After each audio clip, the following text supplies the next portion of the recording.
She said, "Stop acting like we are married. You don't get a say in where I go or who I'm with."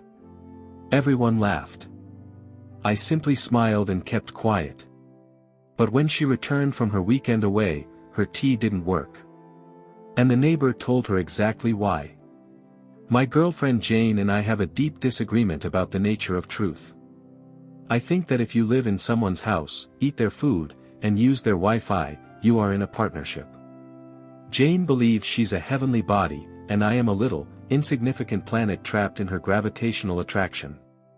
We've been dating for 3 years, and for the last 6 months she's been living in my apartment.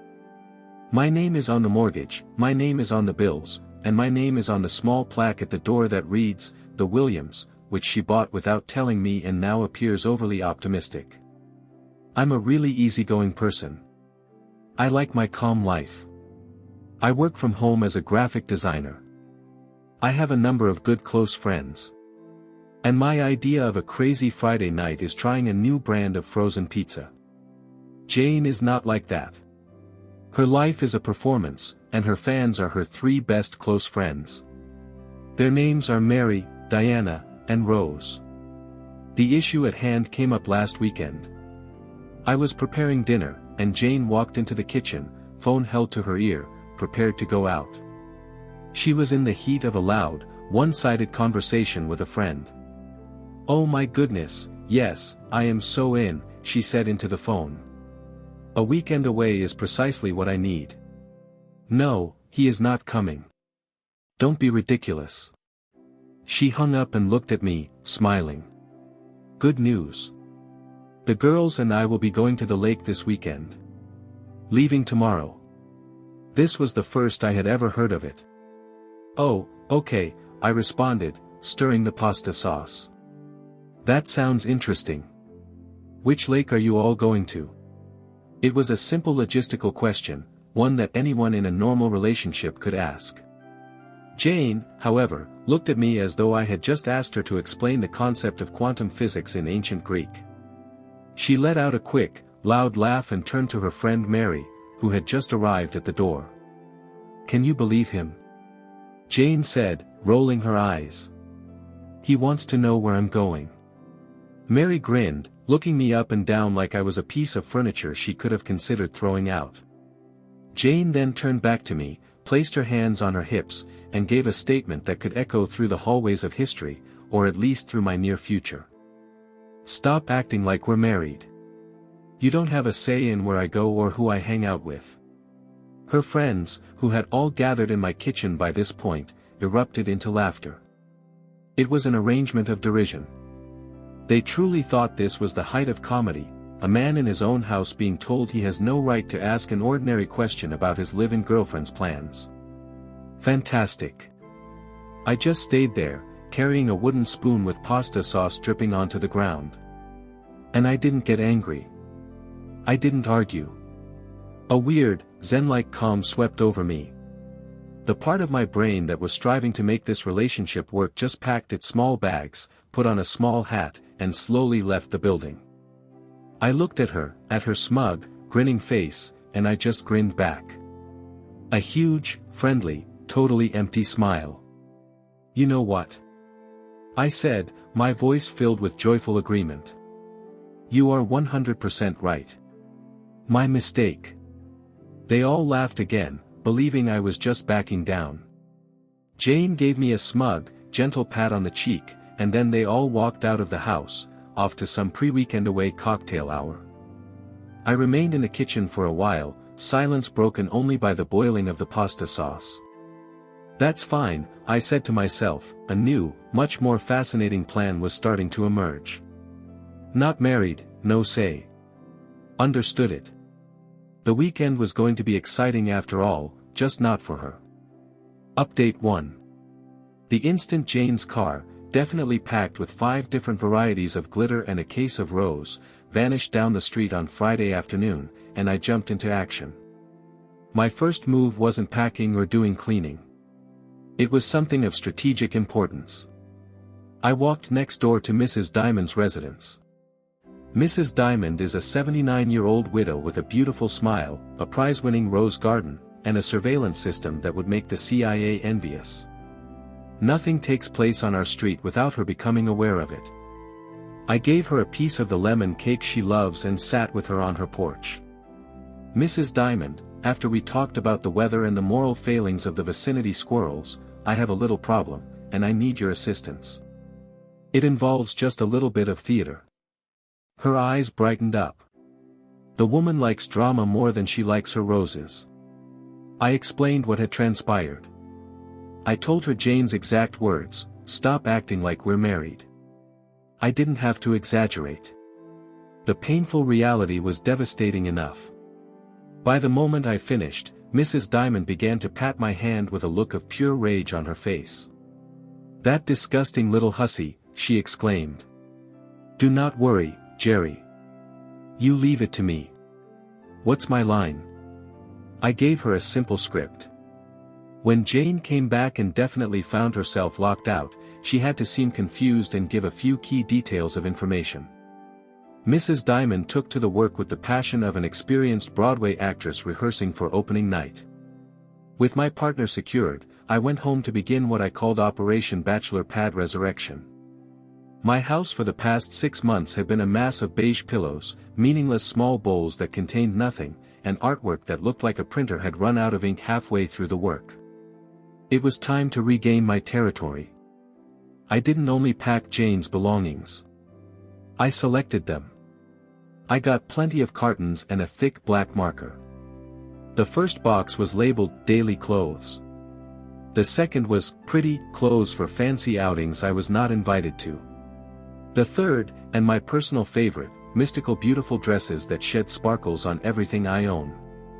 Her 37 pairs of similar-looking high heels went into a box tagged, A Professional's Nightmare. Her mountains of cosmetics and skincare products were placed into boxes labeled Face Painting, and a variety of goops. By Saturday morning, all trace of her bodily existence was packed. I hired a group of guys from a moving website, and we packed everything into a 10 by 5 feet storage container. I paid for 1 month, a kind non-marital gesture, I imagined. With the house cleared of her stuff, the genuine fun started. I went on a shopping spree. I pulled up the beige rug and replaced it with an AstroTurf rug that looked like a soccer field. I sold her antiseptic white couch online and acquired a big black leather reclining sofa with around 16 cup holders. Her sad minimalist coffee table was replaced by an antique pinball machine I acquired on Craigslist. It didn't work, but it lit up, and that's what's important. The bedroom was next. I removed a weird handcrafted item she had displayed over the bed and replaced it with a framed picture of a grizzly bear catching a fish in its mouth. It looked perfect. My final and greatest move took place on Saturday afternoon. I went to the local animal shelter just to look. An hour later, I returned home with a Saint Bernard dog called Max. Max was not a little dog. He was a hairy, drooling, adorable wrecking ball. He quickly took the new leather couch as his own and fell asleep snoring like a lumberjack. The home was transformed. It was no more an exhibition for a sad, boring life. It was a sanctuary of stunning, unapologetic bachelorhood. I enjoyed the rest of the weekend playing fetch with Max, consuming beer from the bottle in my own living room, and changing all the passwords. The new Wi-Fi network was named, Purchase Your Own Wi-Fi, and the password was, Not Married. On Sunday evening, I sat on my 16-cup holder couch with Max's big head in my lap and waited. The storm was coming, and for the very first time in many years, I felt completely prepared. Update 2. Sunday night around 10 p.m., my video doorbell sent an alert to my phone. There she was. Jane, looking glowing from her weekend getaway at the lake, walked to my front door, humming. The comedy started almost instantly. She tried her key. It slid into the lock but failed to turn. The new deadbolt I had put in that morning was performing as it was meant to. She jiggled it, a look of slight irritation on her face. She tried it again.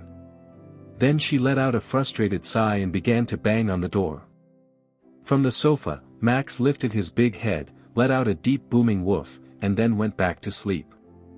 Jane began calling my phone. I watched it vibrate on the pinball device, took a relaxing sip of my beer, and hit declined. She called once again. Declined. This loop occurred 5 times. The banging on the door became louder. Jerry, open the door.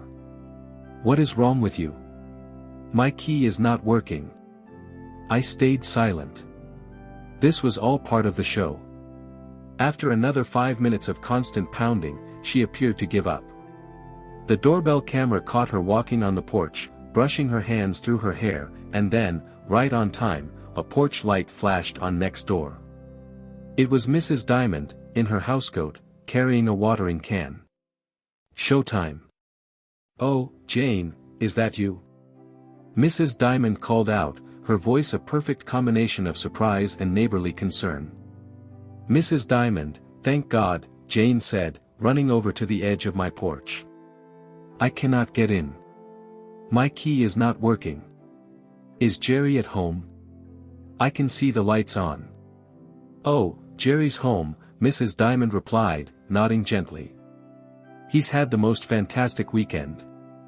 A tremendous transformation. Transformation? What are you talking about?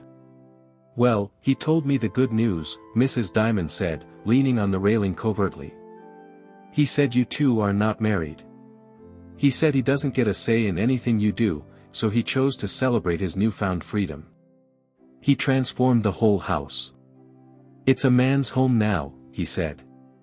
Jane just stood there with her mouth hanging wide.